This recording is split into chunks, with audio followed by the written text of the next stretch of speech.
the disease itself is very stigmatizing, and it can be very alienating for patients. The impact on mental health has been widely studied, and it's actually very common. It's so important to be surrounded by people and feel support. And if we do struggle with these body image issues, we can really become withdrawn. Psoriasis is often seen as a condition of the skin, but for those living with it, challenges extend far beyond what's visible. The redness, the scaling, and the flare-ups can all be difficult to manage, but it's the hidden toll on mental health that often weighs the heaviest. For many patients, psoriasis brings self-consciousness, the fear of stigma, and the feelings of being misunderstood. These emotional struggles can create isolation, and in many cases, depression or anxiety. By looking closer at the link between psoriasis and mental health, we can begin to understand why treatment needs to go beyond the skin, and why supporting patients requires attention to the whole person. I was diagnosed with psoriasis at the age of 13. I went from 0 to 98% body surface coverage. I had it everywhere except my face. So it's been a daily struggle for me. I didn't really understand the extent of psoriasis until I had my major flare up, which was at the top of the pandemic. And it it was it was a 180. It wasn't a 360. Like everything was completely different for me because I had multiple types of psoriasis all at one time. Living with psoriasis means constantly negotiating how others see you and how you see yourself. Patients often report embarrassment, frustration, and the exhausting cycle of hiding their skin. These psychosocial burdens can deeply affect work, relationships, and overall quality of life. So obviously there is like a physical appearance burden, right? Where it just affects the image of ourselves, how we feel about ourselves. There can be a lot of embarrassment, shame, and stigma that leads to sometimes social withdrawal. So interestingly, probably more women than men have mental health illness as a comorbidity with their psoriasis. Being a little bit older is a risk factor, so age over 45 is another potential indicator that we should screen for this. And then also, if there's concomitant substance abuse or alcohol use, that can also increase the risk of anxiety and depression in our psoriasis patients. The impact on mental health has been widely studied, and it's actually very common.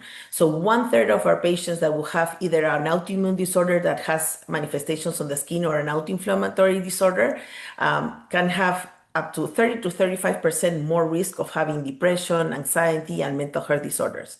Out of those, up to 45% of them will have sleeping problems, and 20% of them will even have suicidal ideation related to their skin condition. What's even crazier is that there is like a biological connection, right? So, in patients with psoriasis, their inflammatory cytokines are increased, which you also see these inflammatory cytokines be increased in patients with anxiety and depression. So there is a direct correlation.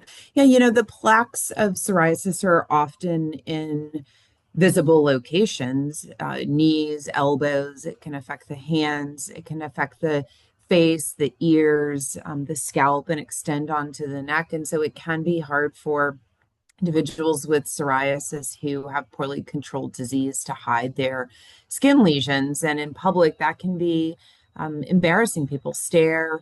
There's often an assumption that if you have something on your skin, it's contagious.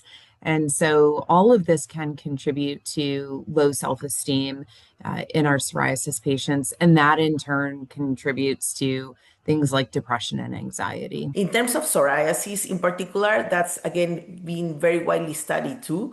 And we know that anxiety and depression are the top two mental health comorbidities that these patients may have. Depression, as such, is up to 1.5, so patients that have psoriasis have up to 1.5 higher risk of having depression and up to 3 times higher risk of having anxiety. And in particular, females and patients that have psoriatic arthritis are within the group of psoriasis patients with psoriasis have a higher risk of these comorbidities. Routine visits provide an opportunity to do more than treat skin symptoms. They provide a chance to ask about mood, stress, and coping. If you're doing a screening tool and someone is severely depressed, part of that screening is to ask about thoughts of self-harm or plans for self-harm. And anyone who's having suicidal ideation needs to be urgently referred. And we have a mechanism at my institution to get them immediate help. I mean, knowing that and acknowledging that mental health is basically goes hand in hand with dermatology and the strong relationship and stretch relationship that it has. I think considering doing screenings for anxiety and depression and including risk of suicide or thoughts of suicide are important in our specialty. I think we definitely see a greater rate of anxiety and depression in our psoriasis patients, and I think it is quite common. I think dermatologists have not always done the best job of screening for this, and I think there's growing awareness and recognition. So now that we're asking about it more, I think we're seeing it more. Physical exam is like first and foremost. Always getting a thorough like review of systems too, just, any skin changes. Something even as simple as that. Usually if the clinician is willing to just like open up the conversation, usually patients are really responsive to that. There are several screening tools that can be used that are usually used in the primary care setting, but that can certainly be applied 10, 15-minute questionnaires that we actually implement in certain multidisciplinary clinics already. I'll give you an example in a second, but that's one way to do it. Another way is to incorporate within the dermatology team, either psychiatry or psychology as a direct connection to our patients. So providing their dermatologic care, but contacting them with the people that can directly address their mental health concerns and treat them. We have a very simplistic screening that's part of our intake form that our nurses and our medical assistants do. And I think that's a great way to at least get a sense for whether someone is experiencing depression or anxiety. And if they answer yes to that very basic screening, then dermatologists can engage in a more either in-depth screening tool during the patient visit or just inquire more to those symptoms. And then at least for me, it's easy to make a referral for mental health services because I'm at a large academic institution. A team-based approach with collaboration between dermatologists, primary care providers, and mental health professionals ensures no part of the patient's health is overlooked. By connecting physical and mental health care, clinicians can help patients feel supported on every front. For dermatologists in the community, I think it's really important to liaise with mental health Up to 50% of patients providers in the community and have a set of resources that you can provide to patients and providers you can refer your patients to get the help that they need, whether it be psychologists or counselors or an actual psychiatrist. At Children's Hospital Colorado, for example, we have a multidisciplinary clinic for adolescent patients with polycystic ovarian syndrome. This is a syndrome that affects menses, affects different aspects of metabolism, including increased risk of insulin resistance and increased risk of diabetes. But in these patients, there's a very big correlation with skin manifestations, including severe acne, excess facial hair, decreased hair on the crown of the scalp, also severe hidradenitis suppurativa, so multiple chronic conditions that affect the skin. And in this multidisciplinary clinic, besides seeing seeing a patient by a dermatologist, endocrinologist. We are actually implementing the clinic psychology and psychiatry, and all patients, whether they're new or follow-up, prior to the visit, complete these screenings for depression, anxiety, and suicidal thoughts, so that we can have that assessment even before we get to meet the patient. I actually did see a patient in my psychiatry clinic who had said, "Oh, this mole is funky." I called up a dermatologist who is within her insurance network, and I said, "Look, she has this on her arm, and it's looking like it needs to be taken off soon. When can you fit her in?" And usually, practitioner to practitioner, they it's like, oh, of course, I'll squeeze her in, on my Tuesday at 1 or whatever.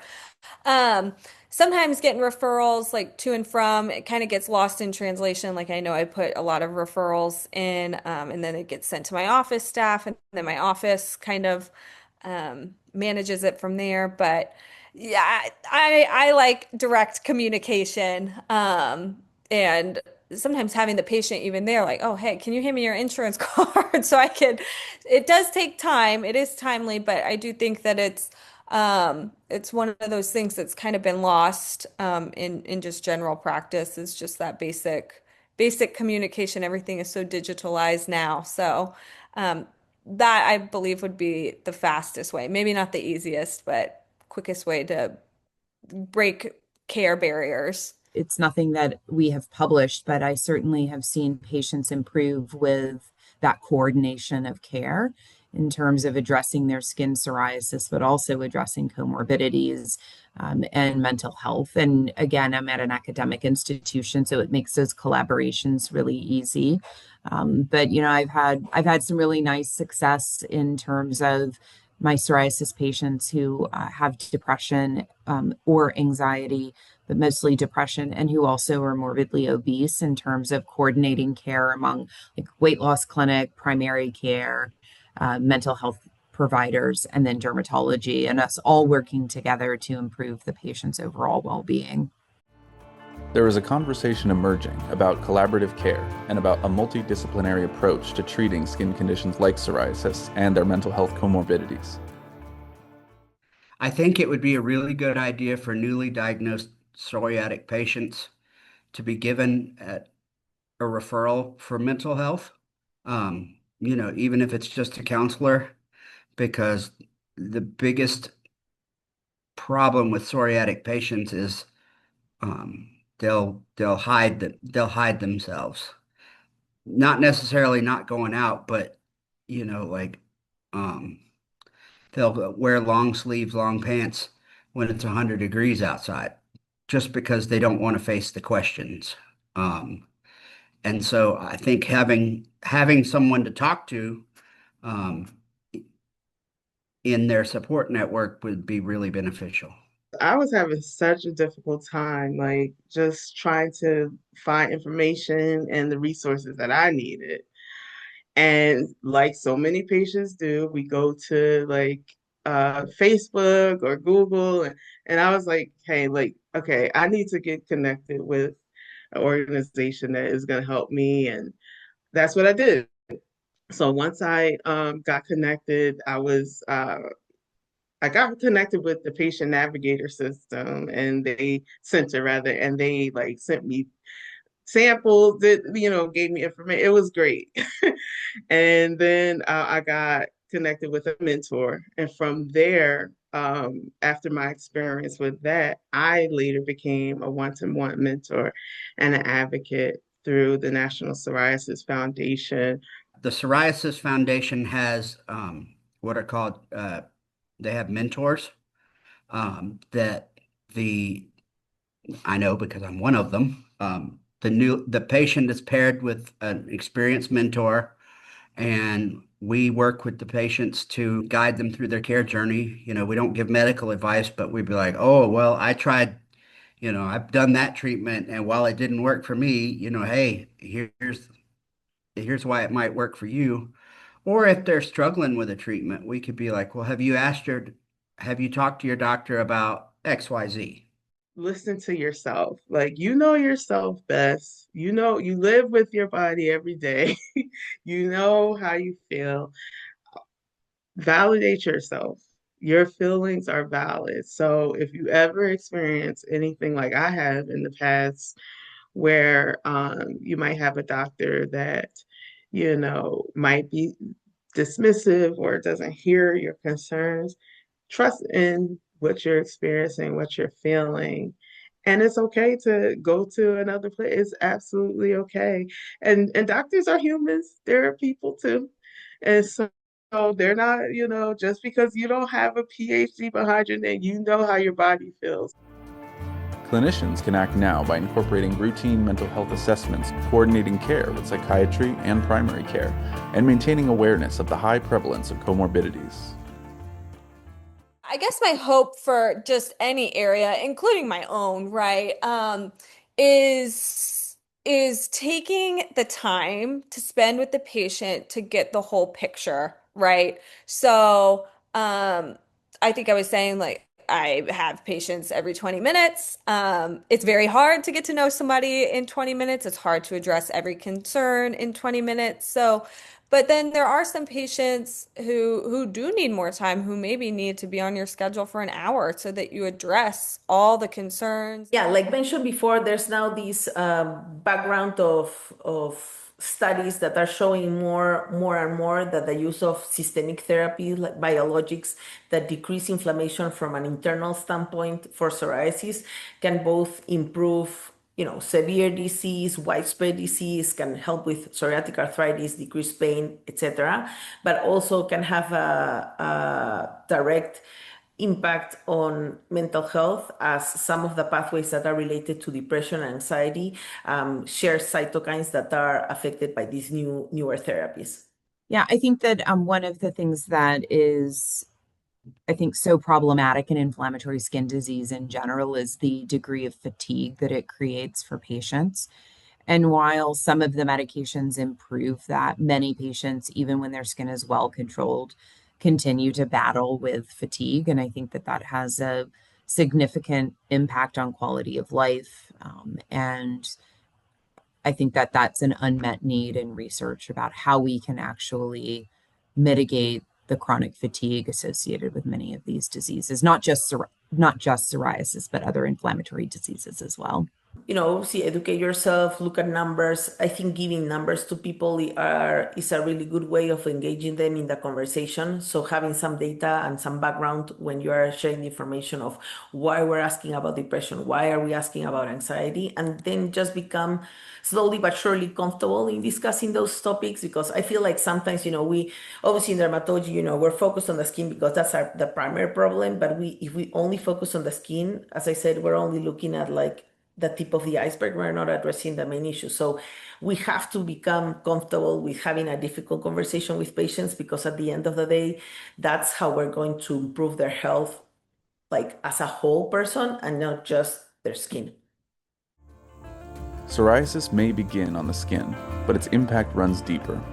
With comprehensive care and open dialogue, clinicians can help patients manage both the visible and invisible burdens of this disease, bringing them one step closer to healing inside and out.